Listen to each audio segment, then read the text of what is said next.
We begin today's shiur 6 lines from the top of Daf Tes Vav. You will notice a new Mishnah. Hareini Nazir l'chsheli ben v'Nazir mea yom. A person accepts upon himself Nazirus upon the birth of a son. In other words, he declares, I will accept Nazirus, I will practice Nazirus when I have a son. And he also says, I will be a Nazir for 100 days. And he starts counting his, we'll call it his personal Nazirus, as opposed to the son-related Nazirus. He starts counting it, Nolad lo ben. And then into his counting, a son, in fact, was born to him. Bear in mind that this individual has 2 Nazirus periods to observe. One for in honor of the birth of his son, and one a personal 100-day Nazirus. Now, a Nazirus without any number attached to it is understood to be a 30-day Nazirus. So, as we said, he started counting his personal Nazirus, and in the interim, a son was born. Notice the order in which he accepted the Nazirus. He first said that he'll be a Nazirus on the occasion of having a son. So that has, we'll say, primacy in the sense of order of things. He, however, started counting his personal Nazirus first, and now a son is born. Ad shivim lo hifsid klum. If the birth of the son is up till 70 days into his personal Nazirus counting, then he doesn't lose anything as a result. In other words, at the 70-day mark, he will put his own Nazirus on hold and then count a 30-day Nazirus in honor of his son, and he'll take a haircut at the end of that, and he has 30 more days for completing his own Nazirus, at which time he'll take a haircut for the completion of his personal Nazirus. La'achar shivim, if, however, the birth is after 70 days, then there remains less than 30 days at the end of his son Nazirus period. Soser shivim, he loses credit for the 70 days that he counted already, she'ein tiglachas pochos mishloshim yom, because the hair growth afterwards will end up being less than 30 days, and a hair growth of less than 30 days is not sufficient for taking the Nazir haircut. So we now take a look at Rashi. Lo hifsid klum, d'shloishim yoim hu d'miasri le'mimea.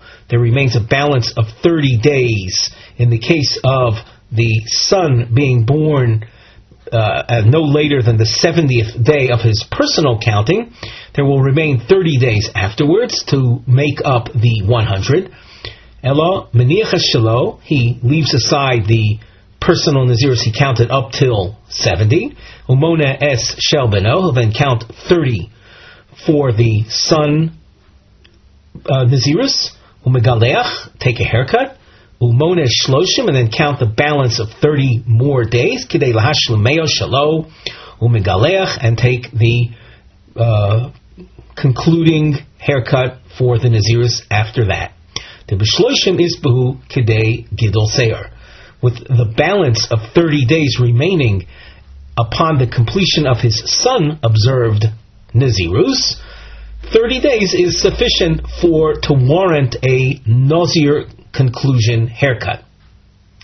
Rashi continues, Aval im noyulad lo le'achar shivim delo miyasri lehu shloishim v'les behu gidol seir. If the child is born more than 70 days into his personal Nazirus counting, so the balance then is going to be less than 30.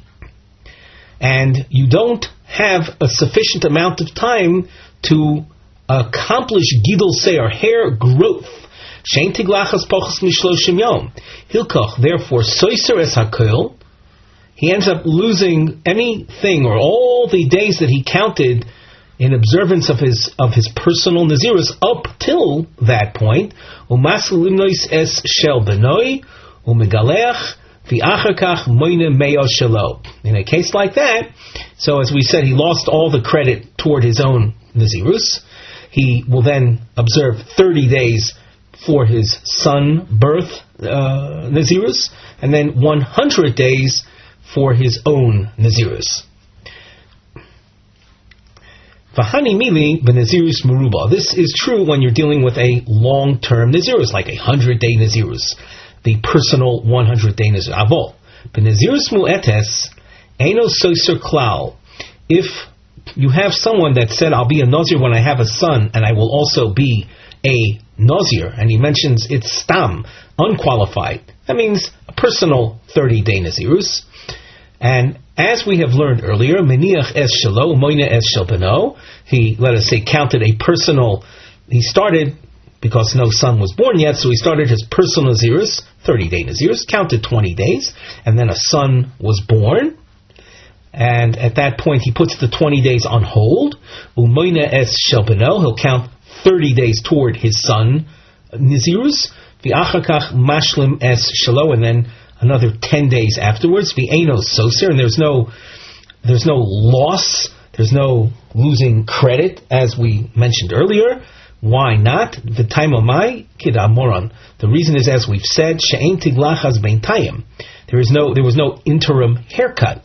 In other words, at the completion, after observing 20 personal days, and then the son Nazirus with a 10-day balance, he's not going to take the haircut after the 30-day son haircut, but rather wait till he finishes the additional 10 days to complete the 30 days of his own Nazirus. And therefore, since there's no interim haircut, ukechada Nazirus arichahu, it's therefore viewed as one long Nazirus. Now, we are about to start the Gemara text, but before doing so, we glance at the side where we have a nosei mivneh heading. The triangle form appears, and it represents a ma'akav, an attempt to keep track, with the point facing upwards, kushios al Rav. These represent challenges to Rav's halacha. The Omar, Rav, who will have said, Yoim shivim oile lekan ulekan. In this Gemara, we're going to get rather precise. We're going to be focusing on specific days. So in the case of the 100-day Nazirus that he started counting, we're going to be focusing on day 70, at which point then we saw his son born. So that day 70, according to Rav, oile lekan ulekan, means it counts as day 70, and it also counts as day 1 toward the son's Nazirus. Be'inyan misha nodar lios Nazir l'chshelo ben, v'gam Nazir l'meshech mea yom, v'nolad beno b'yom shivim, as we already explained. The inverted triangle, tshuvos, responses. So if you scan ahead, you'll notice the triangle form changes position several times, and we open up with Rav's din. What I sometimes like to do is I like to take a bird's eye view of the sugya before I see where am I going to be going here. So we know with the triangle facing up, that represents a question. So you notice question answer, question, and then you have a long question, and you'll notice then that it ends with what seems to be a question. The Gemara then is going to ask, and we've underline this 6 lines from the bottom, for Rav Kiman Omer L'Shmaitzi. If after all is said and done, we're going to be left with a question on Rav, so then what we'll be interested in knowing is, what is Rav based on? In other words, we will have challenged Rav from Tanaic sources, and that's not a good position for Rav to be in. So the Gemara will ask at that point, well, then what is Rav based on? And Ritz Hashem, when we get there, we'll then give our little introduction. So now, the Gemara. Omar Rav, Yoim Shivim Oile Lekan Ulekan. Day 70 will count both as day 70 and also day 1 toward the Nazirus of the sun. If we take a look in Rashi, Omarav nolad lo ben biyom shivim oila loy lekan ulekan oisayim oila lo leminyan shivim uleminyan shel benoi de l'shloishim shel beno nami mas limers bo bayom. On that day 70, it's going to be called day 70 for his personal counting, and it's also going to be called day 1 for the sun 30-day Nazirus. V'chein kishibol lahashlim me'el shaloi shalachar Nazirus shel beno, and then when he comes to complete the 100 for his own Nazirus, ain't sorch limlois elo chovtes. All he'll have to do is count 29 days. But now that would seem to get us into a little bit of a problem. Well, 29 days is not enough for hair growth. So it's what we're going to understand from what Rashi just said, the concept of one day counting toward both. When you get to day 30 of the Nazirus Beno, that day 30 is going to count also, so that when he had already counted 70 days beforehand, he had to make up 30 days. But does he have to count a full 30 days? The answer is no, because day 30 of the sun Nazirus will also count as day 1 toward that balance of 30 days. So what Rashi's pointing out is he's saving himself a day. When we talk in terms of a full day, he's saving himself, whereby even though he counted only 70 days before, and he has to make a total of 100, he'll essentially count only 29 more full days in observance of his personal Nazirus, because he'll have the benefit of day 30 of the sun Nazirus also as counting as day 1 toward that balance of 30. Now, the Gemara. So Rav said that Yom Shivim Oilu Lekan Lekan, and as Rashi said very importantly, it's this kula of 1 day counting for a personal Nazirus plus the sun Nazirus manifests itself a second time at the end of the sun counting Nazirus, where day 30 will also count as day 1 toward the balance of the final 30 days that he needs to complete his personal 100-day Nazirus. Now we ask, Tanan, Nolad lo ad shivim loy hifsid klum. The Mishnah said that if a son was born, again, we're using the same case throughout, he accepted a Nazirus in honor of the birth of a son, plus a personal 100-day Nazirus, and the Mishnah said that if he has a son up till day 70, so he doesn't lose anything as a result. If you're going to say that day 70 counts in both directions, it counts not only as day 70 for the personal haircut, for the personal Nazirus that is, plus it counts as day 1 toward the 30 days of the sun-based Nazirus, then not only does he not lose, but isguri misgar, he actually profits, he actually benefits. There's a Tosfos at the last of the narrow lines, lo hifsid klum. If you're going to say, like Rav said, that 1 day can count both for the personal Nazirus plus as a day for the sun Nazirus, is Guri Miskar. He actually profits. V'have leila misni b'masnisen. The Mishnah language should have been hirviach b'leidas haben. With the birth of the son, he actually benefits.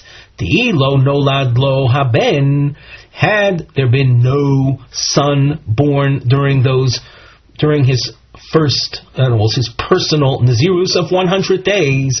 Lo megaleach elo ad yoim mea v'echad. Kufalev of his mea v'echad 101. He wouldn't be able to take a haircut until day 101. V'hashta lefi divrei Rav. But now, according to what Rav said, megaleach b'yom kuf. He's going to be able to take a haircut on day 100. In other words, on day 100 of his personal Nazirus counting days, he will be able to take a haircut. Nimsa shirviach b'leidas haben, and with that, it turns out he actually benefits with the birth of the son, in the interim. So umay ko'omar lo hifsid. What does the Tanaic source, our Mishnah, mean when it says merely lo hifsid, that he doesn't lose out?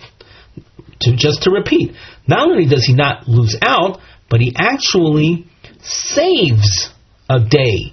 He'll be taking a haircut on day 100 of his personal Nazirus days because a son was born. Because, as we said, you were able to say that day 70 counts as day 70, and likewise, and also as day 1 toward the sun-oriented Nazirus. And at the end, as well, as we pointed out, when it comes to day 30 of the sun-oriented Nazirus, that's going to count as day 1 toward the balance of the 30. So he's going to end up counting just an additional 29 days, 29 full days, at which point he will take a haircut then on what in effect is day 100 of his personal counting days, because those 29 full days represent the balance of what was left for his personal Nazirus. The next day would then be, in your mind's eye, day 30 of the full balance days, on which he'll already be able to take a haircut.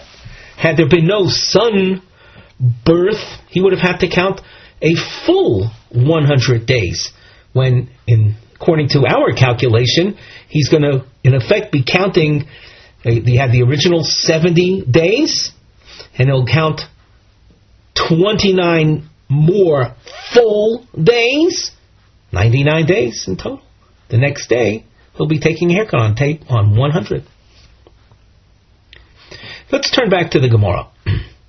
So, we seem to have then a difficulty from our Mishnah on what Rav said. Rav said that Yom Shivim Oile Lekanu Lekan, and the Mishnah doesn't seem to agree with that. The Gemara responds, Elo bedinhu delo lisni ad shivim. The language of the Mishnah of lo hifsid is really not necessarily precise. In fact, the Mishnah could have said hirviach. Umishum de kotoni seifa, but since the continuation of the Mishnah says achar shivim, soiser shivim, if the son is born after 70, then he loses all 70, kotoni reisha shivim. Therefore, the Mishnah said shivim. So just to repeat this last point, the Mishnah chose to say ad shivim lo hifsid klum, when technically speaking ad shivim actually hirviach. Why does the Mishnah use lo hifsid klum? Because in the Seifa, where the son is born after day 70, and the Nazir actually loses all the days that he counted up till that point, there we say he's mafsid. Therefore, in the Reisha it says lo hifsid, just for, we'll say, linguistic balance. Continuing though in the Gemara, Tosh Mami Seifa, we raise a question from the continuation of the Mishnah. It said Nolad Achar Shivim. Now, at this point, if we just translate, Nolad means the son is born after 70. That means the son is born on day 71. Day 71 of his personal Nazirus counting. So the Mishnah says Soiser Shivim. He loses all of the days of his personal Nazirus.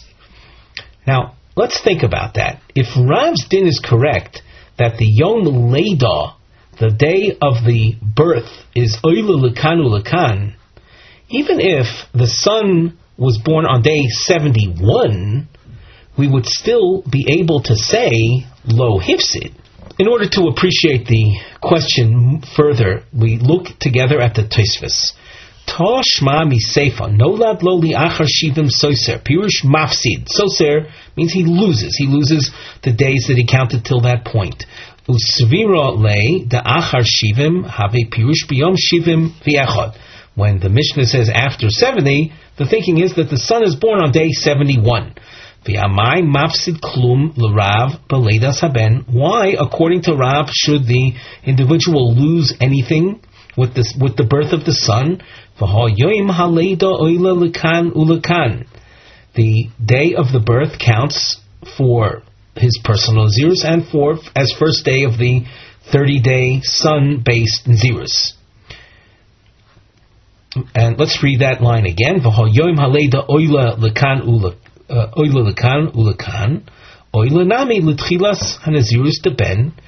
counts also as the first of the days toward the sun Nazirus. Nimsoki shloishim yoim deben kolim biyom kuf.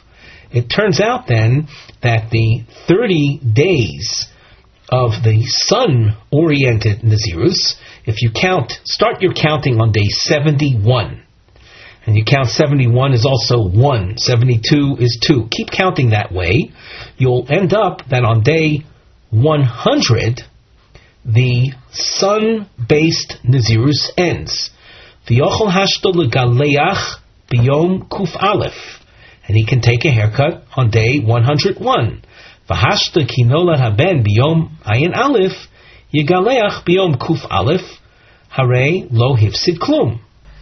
So, as we look at this quote from the Seifa, nolad achar shivim soiser shivim, if Rav is correct that we say that the day of the birth counts as 2 days in effect.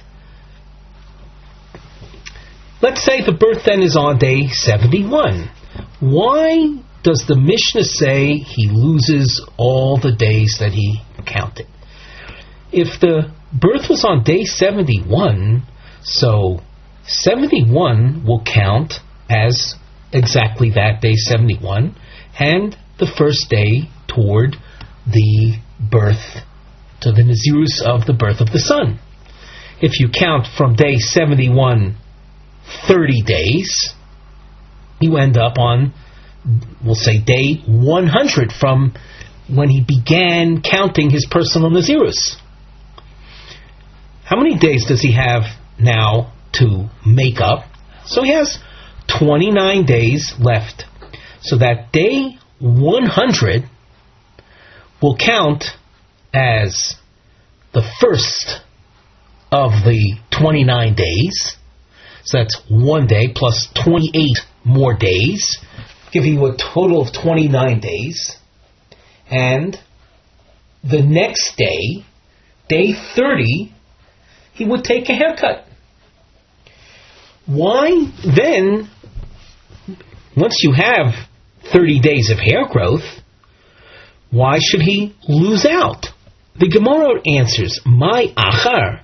When it said in the Mishnah, Noilad achar shivim, it doesn't mean like we thought, that the birth was on day 71, because in fact, if the birth was on day 71, the Nazir would not lose. So what does achar mean? Achar.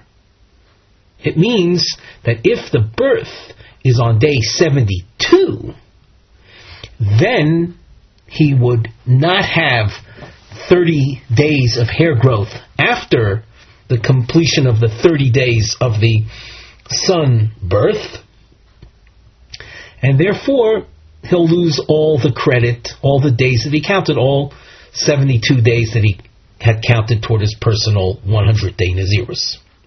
But if it's a birth on day 71, so as we said, he doesn't lose.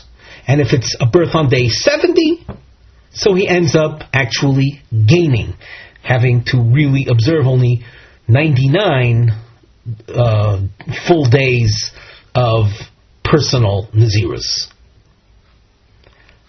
The Gemara asks a question though. Aval achar mamish mai, if the birth was on day 71, hachi nami delo sosar, are you going to then insist that there is no losing out? Ihachi my irya detoni nolad ad shivim lo hifsid klum. Why then does the Mishnah say that a birth until 70 he doesn't lose out? Afilu achar shivim nami ho amris lo sosar. Even a birth on day 71, we demonstrated that if Rav is correct, there would be no losing out. Ella shma mino, from the fact that the Mishnah teaches that only up till day 70 is there no losing out, achar equals mamish, that if the birth is on day 71, then he does lose out, then he is soser. V'chein masnisin l'Rav shma mino, and the language of the Mishnah, in fact, even according to Rav, would seem to indicate that. And in simpler terms, the Mishnah is a difficulty for Rav. So, can we leave Rav hanging like that? Where did Rav get his idea that one day can count for both? As he said, Yoim Shivim Oila Lekan Ulekan. If that principle were correct, so then it would apply to a case of a birth even after Shivim, and there would be no losing out. But our Mishnah didn't teach like that. So who is Rav based on? The Rav Keman Omro L'Shmaitze. Therefore the Gemara asks, Rav is based on whom? And on the side of the Gemara, you see we have a mivneh, a structural note, and again we have a ma'akav, an attempt to keep track of a give and take style Gemara. With the house form, point facing up, these are nisyonos, attempts, uchuvos, answers, l'mtsoi bosis l'Rav, to find a basis for Rav, the yoim shivim oila lekan ulekan. You'll notice the house form inverting, it represents dechios or kushios, either rejections of what was said or the raising of a question. And if you scan ahead, like we suggested before, to get your bird's eye view of the Gemara, you notice that this this routine continues down Omid Beis. So the Gemara continues, Ilema ke'abashol, if the basis of Rav is in Abashol, a Tana that we'll see in the following Tanaic source. Do note that Abashol will appear at the top of Omid Beis. So before we get to that, we see a Tanakam, a first opinion regarding halachas that are relevant to mourning. That's M-O-U-R-N, mourning. One who buries his relative, as everyone I'm sure knows, upon the death of a relative there are laws that we refer to as Shiva, Shloshim, 7 days of mourning, and then an additional 30 days where there are certain restrictions. And what happens if a burial of a close one, of a relative, takes place in the proximity or close to the onset of a holiday? There's a concept in halacha that public joy, as is manifest by the holidays, public joy overrules or cancels private mourning. So here we go on with a source. Hakoveres meisoi shloisha yomim kodim l'regel. If a person buries his dead 3 days before a holiday, that 3 days before the holiday, so during those 3 days, so he'll observe what we call the laws of Shiva, the first 7 days of mourning. There are numerous halachas that are associated with that period of time, including sitting on the ground and no business, etc. There's in fact a large section of Maseches Moed Katan that's dedicated to these halachas. You find that in the third parak of Moed Katan. So 3 days before the holiday, when the holiday sets in, Botla Mimenu Gzeras Shiva. The rest of the rules that apply to that first week of mourning are cancelled, so that in effect a person will have observed only 3 days of mourning. Shmoina Yomim Koidem L'Regel, if a person buried the relative 8 days before the holiday, so he in effect has completed the 7 mourning days, and the 8th day is a day that we'll say contains within it less restriction than the first 7 days, but all the same there is restriction concerning haircuts and the washing of clothing. Kibus. So if a person buried an individual's relative 8 days before the holiday, so then the halach is Batla Mimenu Gzeras Shloshim. The rules that apply to the 30-day with lesser mourning period, but the 30-day mourning period, those rules are also suspended, because with the onset of the holiday, so that cancels the need for observing the restrictions of what we call the shloshim. Umuter l'saper erev haregel, and it is allowed. Here is a leniency. It's mutter for one to take a haircut before the holiday. So that what happened here is you have someone that was buried 8 days before the holiday. Day 8 represents the Erev Haregel. We said that the holiday suspends. What about the day right before the holiday? So the source tells us that it's mutter l'saper Erev Haregel. He is allowed to take a haircut on that day because of honor to the holiday. The Erev Haregel, the eve of the holiday. V'im lo siper Erev Haregel, if he doesn't take advantage of that, then Ozer l'saper acharegel. He cannot take a haircut after the holiday until day 30. At the top of Omid Beis, Abba Shol Oimer, afilu lo siper koidem haregel, even if you didn't take the haircut before the holiday, muter l'saper achar haregel. You still are allowed to take the haircut after the holiday. Abba Shol is, we'll say, more lenient than the Tanakama in that respect, that even if you didn't take the haircut in honor of the holiday before the holiday, you don't lose the haircut right. And another point of difference is as follows: the calculations. Shekashem shemitzvas shloisha mivatelas gzeras shiva, just like the 3 days prior to the holiday results in the total voidance of the rules of Shiva, kach mitzvahs Shiva mevateles gzeras shloshim. So too, mitzvahs Shiva, that means 7 days prior to the holiday, will result in the total cancellation of the rules of shloshim. As we mentioned before, the rules of shloshim involve a haircut restrictions and certain types of, let's say, clothing pressing. We said before, washing. Tosfos in Moeseches Moed Daf Chav Gimel says that it's really a reference to gihutz, which is a higher form of clothing laundering. Now, what did Abba Shol say? He said that 7 days before the holiday cancels the observance or the rules of shloshim. My taima de Abba Shol. What is the basis for Abba Shol?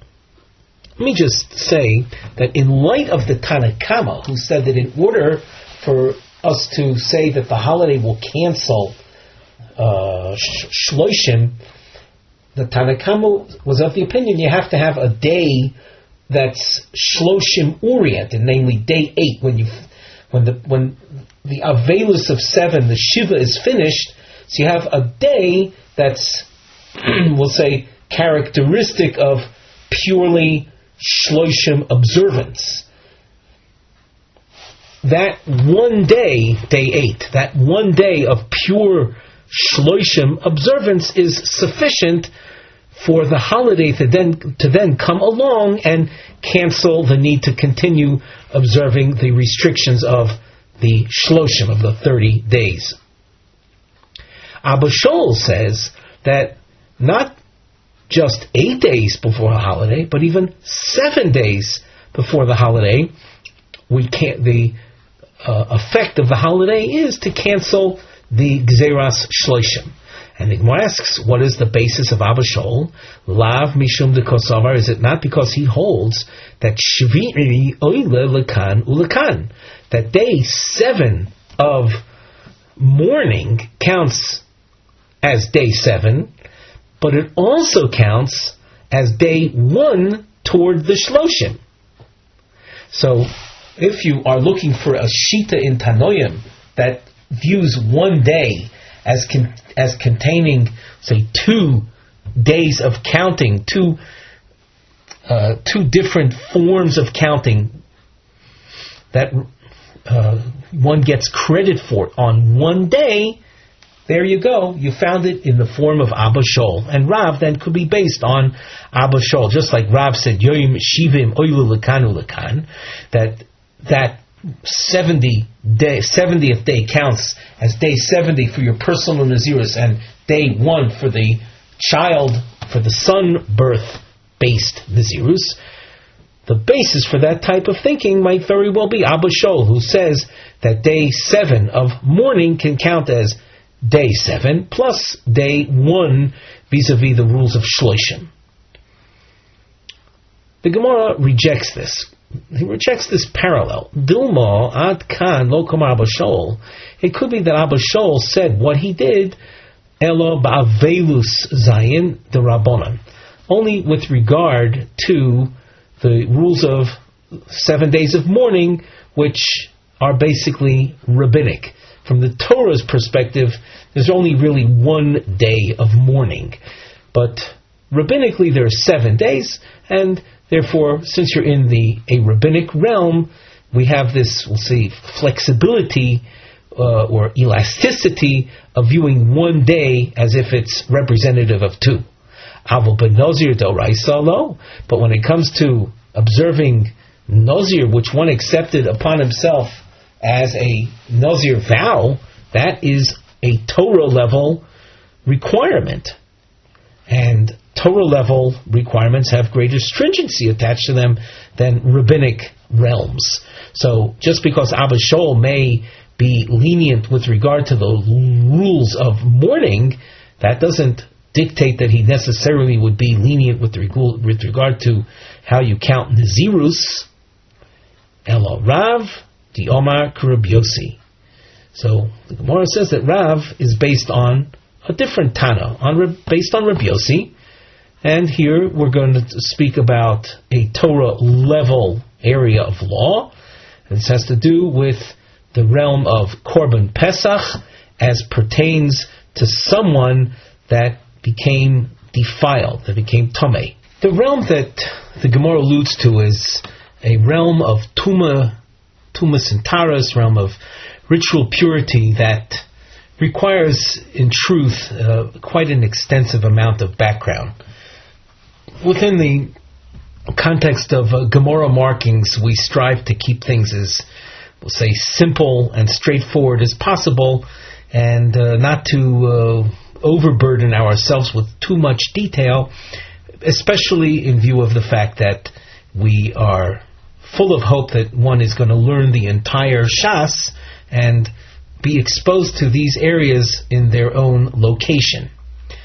That having been said, we're talking about a woman who, after her 7 days of nida, the menstrual period, and I should caution that we're dealing strictly with Torah level laws.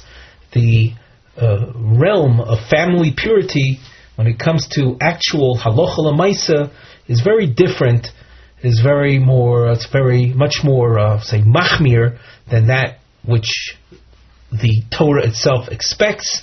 That's beyond the realm of our Gemara markings shiur, but for our purposes, by way of disclaimer, we're speaking on a purely Torah level, not halacha l'maisa. So a woman, when she completes the 7 days that are characteristic of the nida period, during which she is tameah, forbidden to her husband, the next 11 days are days that she potentially can become a zava. And if she has a day of sighting, of blood, then she's tameah on that day, and she is expected to observe the next day in, let's say, guarding or watching out to see that there is, or better, that there is no blood flow. That's called shomeres yom keneged yom. Literally, she's guarding or keeping her guard on one day because of a day that she saw. So if she saw dam on one day during that time, meaning the 11 days that follow the 7 days of nida, she has to observe another day in we call cleanliness, in non-blood sighting. In the case at hand, we're going to speak about let's say, the timing of this on the 14th of Nisan, Erev Pesach. Erev Pesach is the day on which the Korban Pesach, the Paschal lamb, is slaughtered. Now, with that amount of background, let's see if we can make a little headway in the Gemara. Tesanya, Rabbi Yossi Omer, Shemeres Yom Keneged Yom. And we should have pointed out that on that second day of Shomeres Yom, of guarding against seeing any blood, on that day, so she is considered forbidden to her husband. She's considered tameah, and technically speaking, she can become tahor by immersing herself in the mikveh and then experiencing sundown, at which time she becomes muteres, she becomes purified.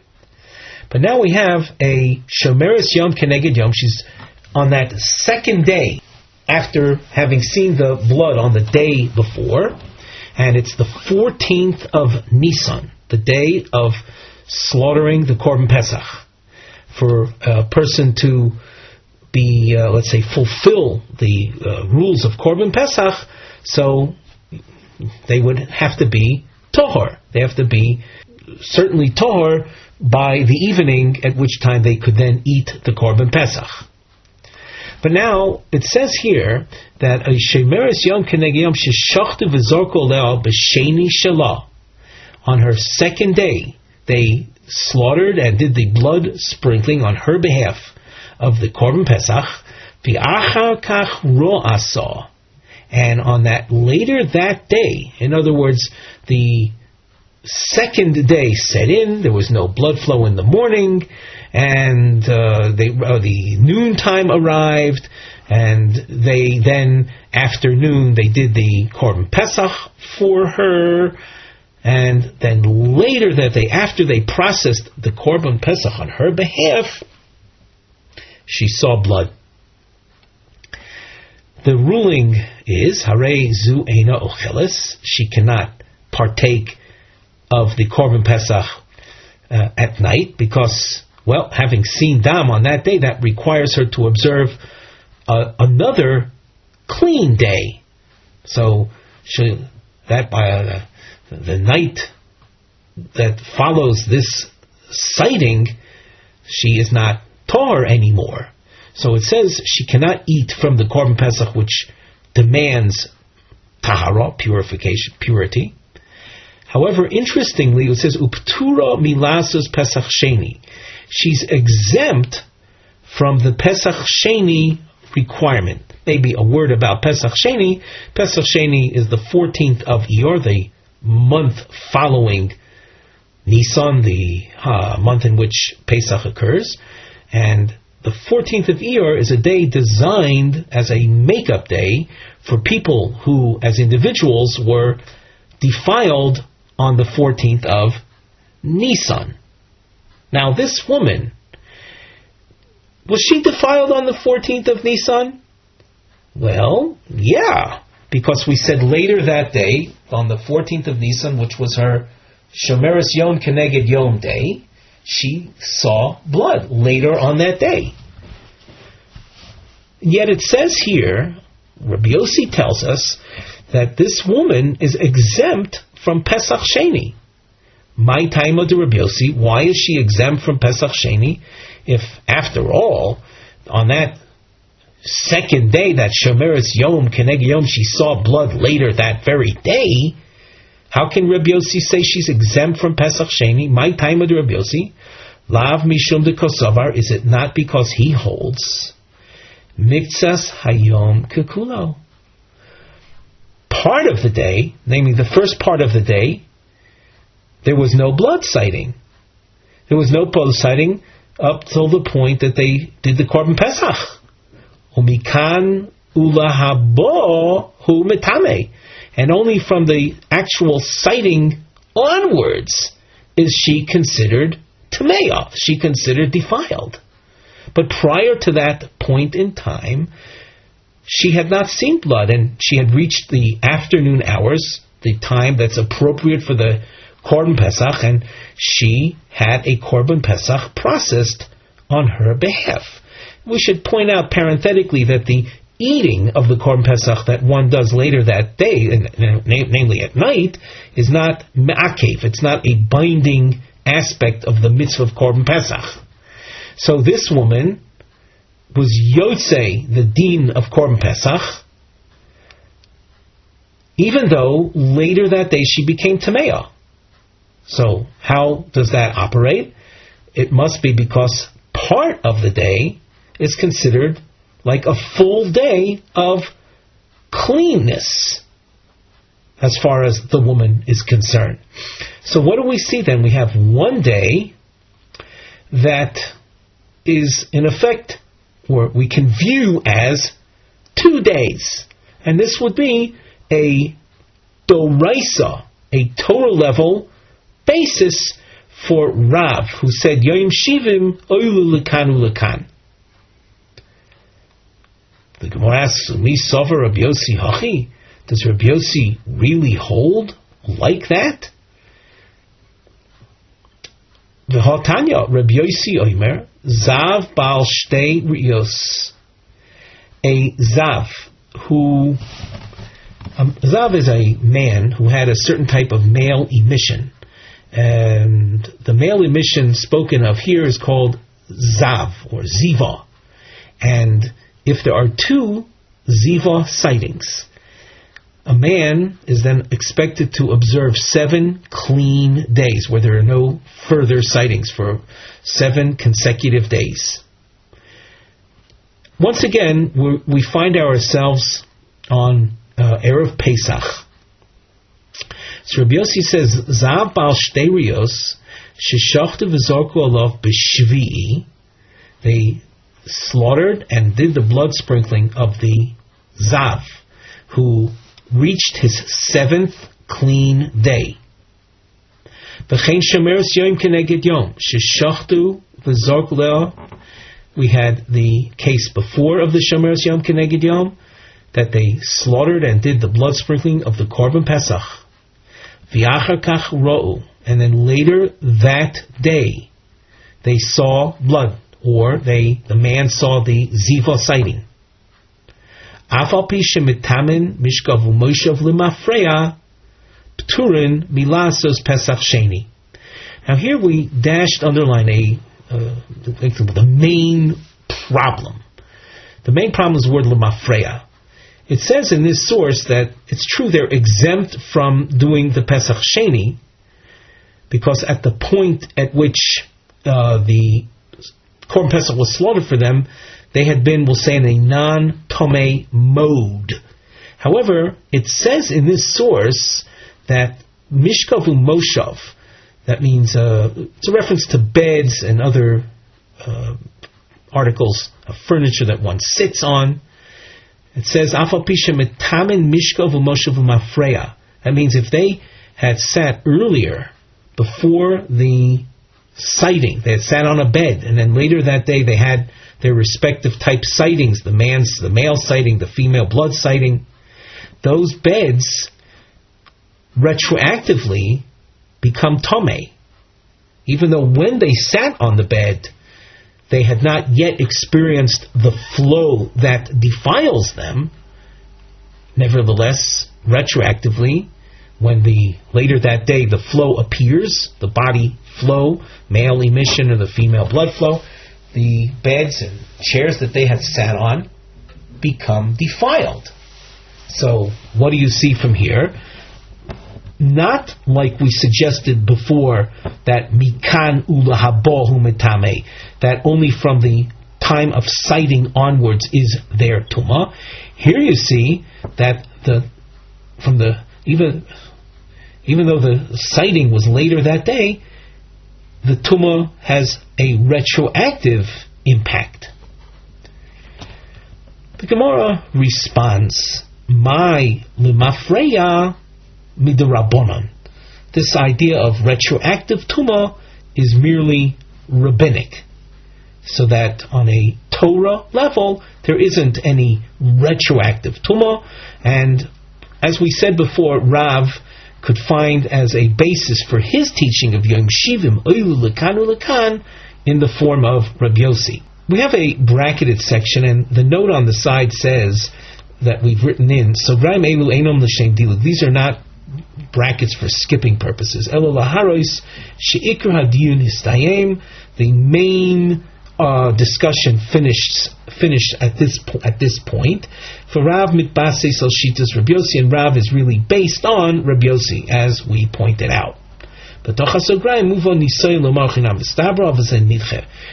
the brackets, there's an attempt on the part of the Gemara to say that this answer is likely, is reasonable, but that is rejected. So let's now continue with the bracketed section. Hachi nami mistabra. In other words, the explanation we just gave concerning the tumas mishkav u'moshav l'mafreya is derabanan, is most likely. If there was tumah on a retroactive basis, on a Torah level, amai pturin lasas pesach sheni. Why would they be exempt from doing the Pesach Sheni? If they are considered Tomei retroactively on a Torah level, so then they would be considered Tomei from the very beginning of the day, and hence they would get no Pesach, Korban Pesach credit. Why would they? And therefore they would need to bring the Korban Pesach on Yud Daled Iyar Pesach Sheni. The Olam Ei Maloch Tuma D'Oraisa. I will tell you that there is retroactive tumah on a Torah level. You'll ask then, why are they exempt from Pesach Sheni? Because of the following: Tahom deziva hitiru. Tahom literally means the depths. You find the expression tumas hatahom more often in the context of defilement to the dead. The classic example is someone was sitting on a rock, and later it was discovered that deep in the ground there was a body buried. It's a situation of tumah that no one knew about. The tumah, as we said, down in the depths. You can see the Tosfos explains Hatahim. We're looking at Tosfos in the wide section under the Gemara, beginning of the line Hatahom, halfway down the wide section of Tosfos. Pirush the Bishas Shlita when the Korban Pesach was being slaughtered, Yoshav al Even Achas, he sat on a rock, V'lo noda klal shekever tachtov, and it was not known to anybody that there was a grave under that rock. And a grave is that which would ordinarily render defilement. The impurity of the corpse rises and will defile he who is above it. So in this case, someone sat on a rock and there was a grave underneath the rock that no one knew about. Until after the slaughtering of the Korban Pesach, then it became known that he had been defiled by that which was in the depths. Now here in our sugya, we're not talking about tumas meis, defilement to the dead. We're talking about ziva, these different types of emissions. So where do you find the concept of tahom here? So Tosfos says, likewise over here, lo yoda odam b'shas shchita, no one knew that at the time of shchita, im acharei chen tireh, the tistor lios tamea, whether she would see a blood flow later. No one knew about that. Unless you're a prophet, you won't know about the future. So at the time of Shlita, it wasn't known that later that day she would have a sighting, and thereby undo the shmira, the observance of cleanliness up till that point. And no one knew about that. The tistor lios tamea, the tumas hatahom hitiru le'osei pesach v'nazir. There are leniencies with regard to those who need to do a Korban Pesach, and with regard to a Nazir within this realm of, we'll call it the realm of the unknown, the realm of the unknown Tumah. And we just applied it, whether it be in the case of Tumas Meis, sitting on the rock and discovering later on that was a corpse buried deep under it, or the case of the emission or blood flow that set in after the Korban Pesach was processed. So in the case of Tumas HaTahom, there is a leniency. That's why they get credit for having done the Korban Pesach. But as far as the retroactive characteristic of the Tumah vis-a-vis other things, that is not necessarily only rabbinic. That might very well be D'Oraisa. V'af Rabbi Shaya Sovar L'Mafreya Midorabanan. Here we have a long point. We gave the explanation before as far as Rabbi Yossi is concerned. The Tumas Mishkav and Moshav, the beds and chairs that became Tomei retroactively. The Gemara had said, well, that retroactive Tumah is only rabbinic. It's true that to suggest that is, we'll say, that analysis is on solid footing, we just demonstrate how that might not be the case. Nevertheless, the Gemara says that Rav Oshaya does hold from that approach, that L'Mafreya is Midorabanan. We have a long point, take note of that. It takes you to the third line from the top of Daf Tes Zayin. The Gemara, making a long point. The Af Rav Oshaya Savar L'Mafreya Midorabanan. Rav Oshaya is also of the opinion that Tumah, the Tumah spoken about with regard to the Shemeres Yom Keneged Yom and the Zav Shro Baal Shtei Rios, the Tumah that's retroactive is only rabbinic. The Sanya Rebbe Oshaya Oimer Zav Haroya B'Shvi Shaloi Soiser Es Shelefonov. A Zav who needed to observe 7 clean days, and on the 7th day, practically home free, he has a sighting. And the source says, Soiser Es Shelefonov. It causes him to lose the counting from before. V'yomar lei Rabbi Yochanan. And Rabbi Yochanan said to Rabbi Oshaya, now we have a bracketed section where the language within the brackets is not clear. Rabbi Yochanan says, Lo nistar v'lo yomo. He should not lose anything. The Gemara continues at the top of Tezayim Aleph, V'yomar lei, and Rabbi Oshaya said, oh, you're suggesting that the Zav that has a sighting on the 7th day of his clean days should not lose anything, shouldn't lose the counting. So Rabbi Oshaya says, Rabbi Yossi koi kavosech. Rabbi Yossi is of a like mind, like you. Diyomar mikan ulabo metame. Rabbi Yossi says that the tumah that he is going to experience is only from that time onwards. Let's go over the bracketed section that we skipped.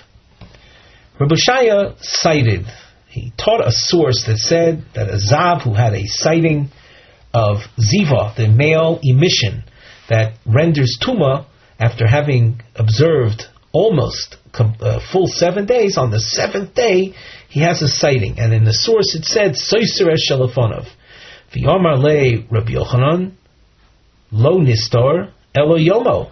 He should lose out only 1 day. In other words, according to this, if he has a sighting on day 7, he won't be considered tohor at the end of the 7th day.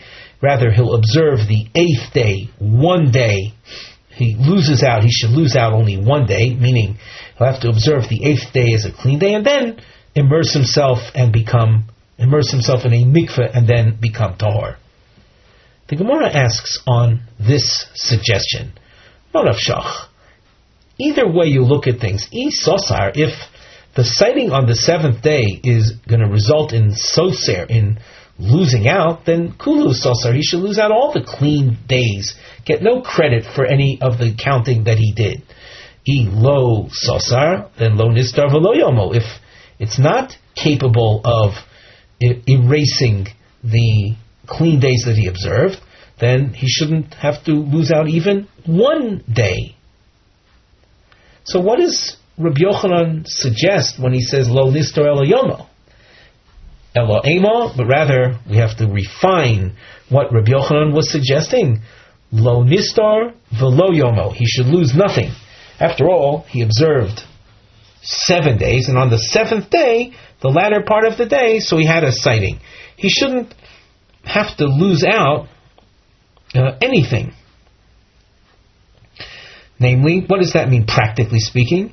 It means that from the sighting on the 7th day onwards, he'll be tameh, but retroactively, complete tahara. We continue in the Gemara. We're at the top of Tes Zayin Amar Aleph, V'omar lei, and Rabbi Oshaya says to Rabbi Yochanan, he says, Rabbi Yossi kavoi kavosech. Rabbi Yossi holds like you, the Omar mikan ulahabo metame, that there isn't any losing out per se. All that happens is that at the point of the sighting, from that point onwards, he becomes tameh, but retroactively, nothing is affected. The Gemara asks, HaRav Yossi lemafreya udamar, but we saw Rav Yossi himself say that there was tuma lemafreya. There was retroactive tuma.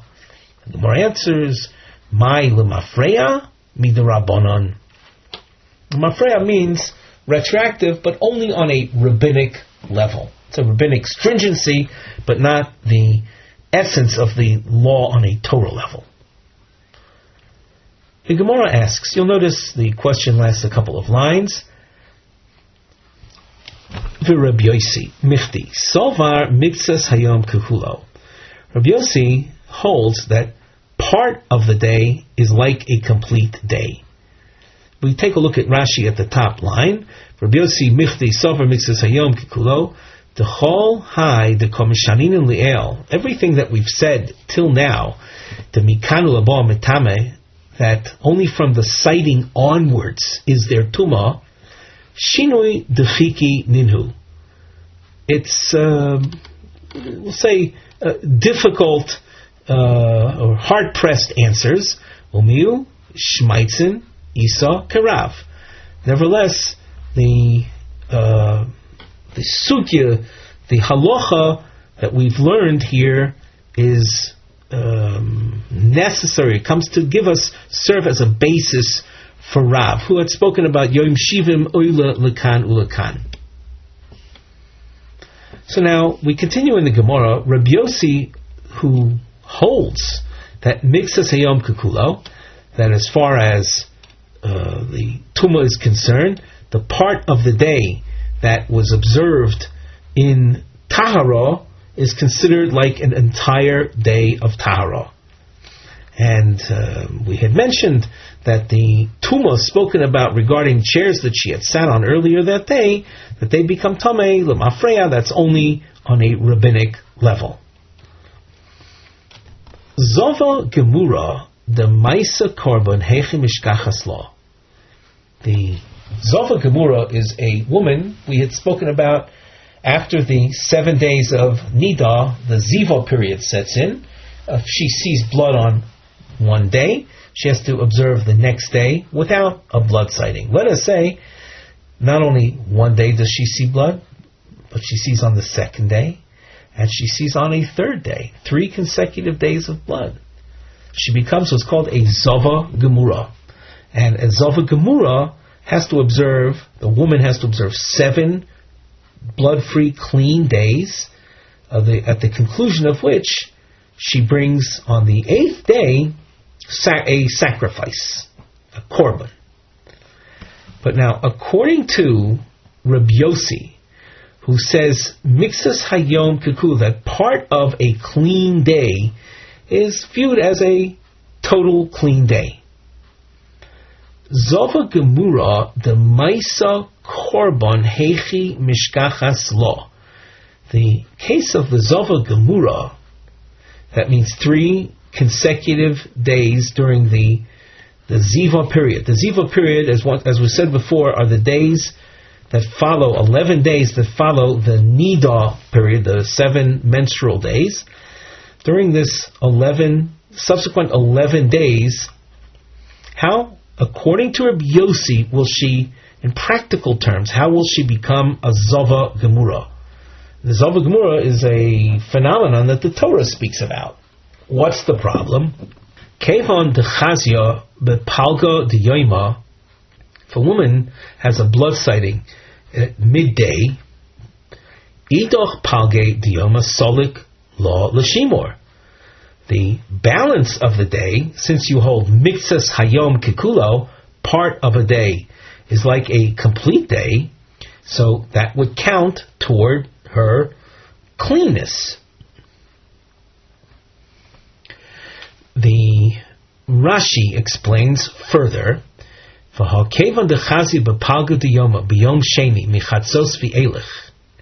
if a woman, let us say, was a shemeres yom keneged yom, so she had a blood sighting on day 1. Day 2 comes around, and later in the day, the second half of the day, she has an additional sighting. That's what Rashi says, b'yom sheni mechatzos v'elech, she sees blood. Idach palgadami boiker ad chatzos, the first half of the day, from morning until midday, oilala l'shimor kilu nishmar yoim echad betara. That would count as a clean day. V'hava law hefsik. There would be then a break in the supposed chain of 3 days. So, Zova Gemura, we know, is a situation of 3 consecutive days where there was blood sighting. But according to Rabbi Yossi, who says mixas hayom kikulo, that part of the day counts as a full day, how will you ever create or how can there ever come into being a Zova Gedola, a 3 consecutive day of sighting? Since after seeing Dam on day 1, day 2 comes about. She sees, let's say, in the latter half of the day, but the first half of the day was blood-free, and half a day is considered like a whole day. So that's considered as if day 1, which generated a requirement of a day 2 being observed as clean, so it was observed as clean. Okay, later that day she saw blood. That's considered a new beginning, because day 1's blood sighting was, I don't know if I want to say cleaned up, but it was solved or purified by the fact that the first part of day 2, the following day, was observed as blood-free. If it's blood-free, mixas hayom kikula, part of a day is like an entire day, so the woman had the required second day of clean observance fulfilled. And the Gemara continues, Idoch palge diyoma solik lo l'shimor. That means the first part of the day where there was no blood, that would count as her shimor. The term shomeres yom keneged yom. Being that that's the case, so you don't really have ever 3 consecutive days of blood sighting. Because any time that the day 2 sets in and the first part of the day was blood free, so that counts as her clean day. If there's blood sighting later in the day, it's a new event. It's a new starting. The Gemara answers, one approach is dekoshafa tlosa yomi ba'adi adadi. If you want to know how you can find a zova gemura, how that can come into existence, this is a woman that experienced 3 consecutive days of non-stop blood flow. Well, it sounds like there was a pretty major blood loss. Nevertheless, that's an example of a woman that doesn't have the first part of a day as being blood free. So on day 1 she started a blood flow, and the blood flow continued into day 2 with the sunset leading into day 2. The entire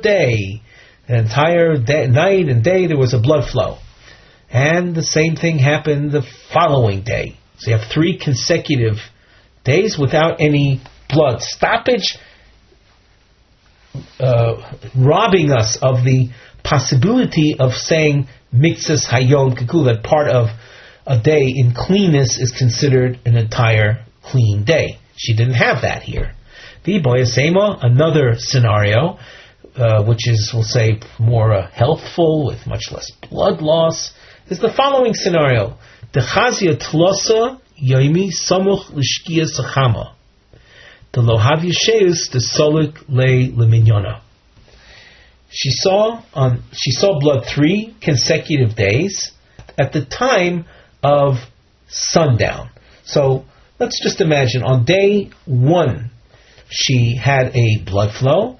Then as the sun set and the 3 stars came out introducing the next day, the blood during those minutes there was continuous blood flow.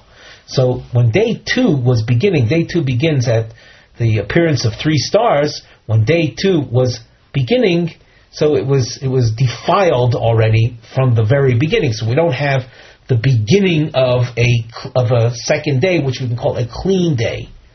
So that's the idea of 3 consecutive days of blood flow around the time of Shkia Sachama. So day 1 and a blood flow that led right into day 2, and here it's not major loss of blood. You're dealing with a matter of minutes from sundown till the appearance of 3 stars. That segment of time was characterized by the woman experiencing blood flow. So day 1 you have blood flow. Right at the beginning of day 2, blood flow, so that you don't have a mixus hayom in cleanness. And then at the end of day 2, the blood started to flow into day 3. So that day 3 is a Tomei day. So day 1 is Tomei, day 2 is Tomei, without any beginning of the day in a state of Tahara. On day 3, right at the beginning of it, there is already, again, a blood flow. So you have 3 consecutive days. Besides the first day, the subsequent days, there was blood appearance at the very beginning of each one of those subsequent days, thereby not enabling a period of cleanness for us to label it as the Shemeres Yom Keneged Yom, the clean day, having been observed on the heels of a blood day.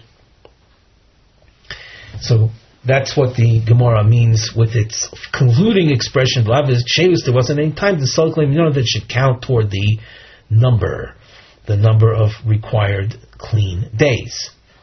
We look together at Rashi.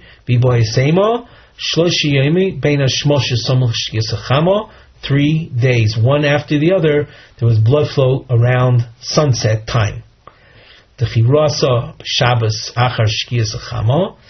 If she saw, let us say, after sundown following Shabbos, Havatamea Kol Yoim Rishon, that makes her defiled for the entire Sunday.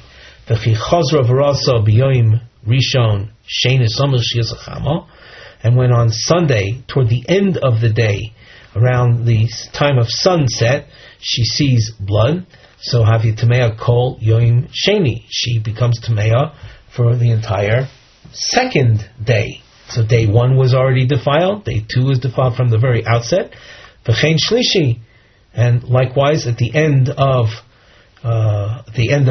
Monday into Tuesday, after having established that Sunday was defiled, Monday defiled, and then into Tuesday, sundown of Monday into Tuesday, there was a blood flow. There was no time for purification in the interim, klal, at all. And there was no time to give her credit for a clean day following a blood day. There was no time of that. There was no time at the beginning of any of those subsequent days. With that, we conclude our shiur for today.